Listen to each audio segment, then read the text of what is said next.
Happy 9th anniversary, everyone! The Twisted Masquerade has returned again for the final time, giving us new masks, new weapons, noseless Vecna, and a new Masquerade skin for Baymar. Definitely not Astri, trust. That said, this is the very last time we'll be getting this event, which I think is a bit of a shame since I'm quite fond of this one, and it's the only anniversary event that I've ever known throughout my time on this game. With that out of the way, let's talk about the event details and what I think about this iteration, shall we? The main mechanic featured in this event is the Bag of Tryks, a card system that provides a bunch of different effects throughout the game as generators are completed and survivors are hooked. Depending on the trick and what killer is in play, these can make a massive impact on how the match plays out.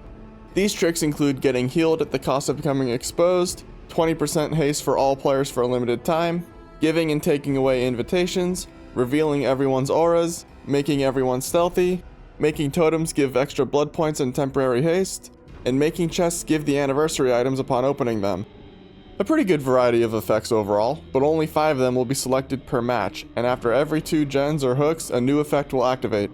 These will become disabled alongside the rest of the event stuff in the endgame, and one big heartbreaking change that they made in this event compared to last year is the Mad Designer, or as we know her, Tryks, doesn't yap as much, which massively hurts the funny potential of this event. I get why she was changed a bit this time around. Some people didn't like hearing her 24/7. And to be fair, she isn't completely gone. She still talks when you're hooked, dead, or you got the exit gates opened. But, I don't know, I really like Tryks. I find her quite endearing to this event. She was a great inclusion in my opinion.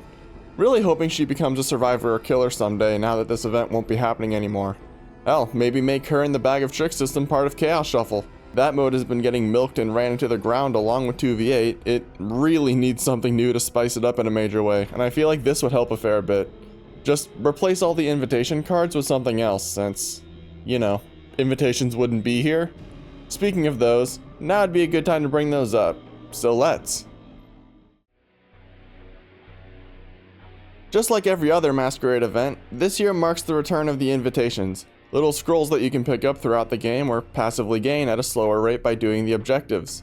These are usable by both sides, and you can have a max of 2 at a time, indicated by 1 or 2 golden glows swirling around the players respectively. There are 3 main uses for invitations for both sides. For survivors, they have the ability to mask their footsteps, grunts of pain, blood pools, and rushed action notifications for 15 seconds, create party palettes at suitable locations, and block windows from being vaultable for killers for 4 seconds. The quiet mode effect is pretty nice for playing stealthy or throwing the killer off in chase, especially if you have other stealth perks to make it harder for them to track you. Party palettes are fairly lackluster on their own in chase, but they're extremely potent when there's communication involved or they're used for saves rather than trying to delay going down against a killer, as thanks to them breaking instantly upon being dropped, the overwhelming majority of cases will be killers either waiting for a survivor to drop it before getting a hit or the survivor fakes it.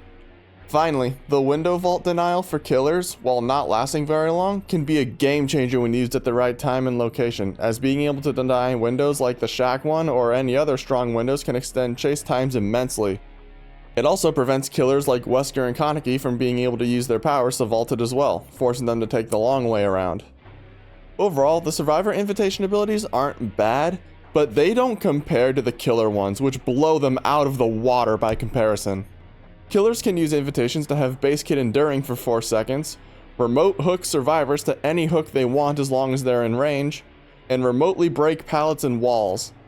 I shouldn't have to go into much detail as to why these are pretty nuts, but too bad I'm going to anyway.